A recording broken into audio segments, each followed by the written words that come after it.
भगवान का भजन तो छोड़ो ही मती, दुख मिले या सुख भगवान का भजन पकड़ लो तो जैसे बाढ़ में मोटा रस्सा मिल जाए पेड़ से बंधा हुआ तो हम उससे सारे पार हो जाएं। ऐसे मम पद मन ही बांध बर डोरी, सब ममता भगवान के चरणों में समर्पित करके नाम जप करो तो निकल चलोगे इस संसार में। यहाँ सफलता क्या रुपया मिल जाना, सफलता क्या नौकरी मिल जाना, सफलता क्या भोग मिल जाना। कितने दिन नौकर बने रहोगे, कितने दिन पदाधिकारी बने रहोगे, मरोगे तो है ही। फिर वो पढ़ाई लिखाई, फिर वो तुम्हारी नौकरी, फिर तुम्हारा बैंक बैलेंस, तुम्हारे रिश्ते नाते सब यहीं धरे रह जाएंगे। इसलिए उस दिन की याद करो जिस दिन यहाँ से चलना है। तो हमें नाम जप नहीं छोड़ना है, चाहे असफलता हो चाहे सफलता, नाम जप करते रहो और डरना नहीं है।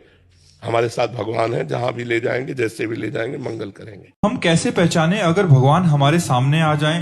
रोज भगवान आते हैं आपके सामने मिलते, लेकिन आप जान ही नहीं पाते क्योंकि वो दृष्टि नहीं। आपको लगता है ये कुत्ता है, आपको लगता है ये मनुष्य है, ये गाय है, ये अमुक है, लेकिन भगवान आकर के मिले। ऐसा कहा जब सब में भगवान का दर्शन होगा तब भगवान की कृपा का अनुभव होगा। तो इसलिए खूब नाम जप करो, नाम जप करो भाई। नाम जप से बढ़कर कोई साधना नहीं, नाम जप से सब प्राप्त हो जाएगा। जितना अधिक नाम जप करोगे उतने तुम्हारी दृष्टि पवित्र होती चली जाएगी।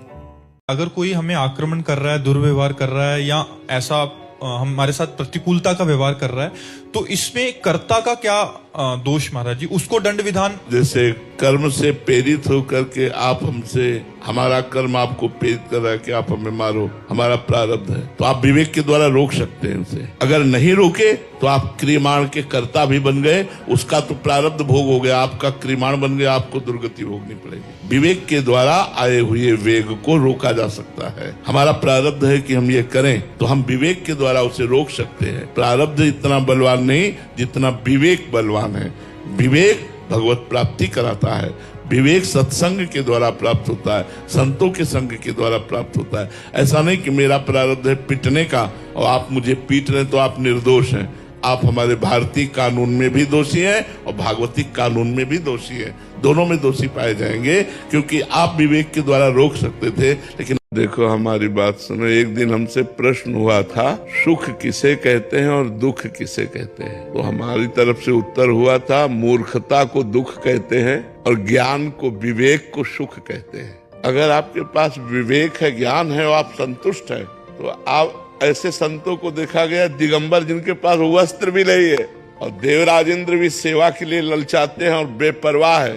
तो जिनके पास वस्तु नहीं है उनको हम देखकर झुकते हैं, नहीं झुकते। आप समझो, कुछ तो इशारा समझो। जो दिगंबर हैं, नंग धड़ंग हैं, एक कपड़ा भी नहीं है, उनको देखकर हमारे हाथ जुड़ जाएंगे और हम उनको झुकते हैं और उनको देखकर हम खुश हो जाएंगे। तो वो कितना खुशी होंगे आप अंदाज लगा सकते हो। तो खुश वैभव से नहीं, संपत्ति से नहीं, सुंदर स्त्री से नहीं, सुंदर पुरुष से नहीं, सुंदर परिवार से नहीं, खुश भगवान से हुआ जाता है। ब्रह्म भूता प्रसन्नात्मान शोचति न कांक्षति। जो भगवान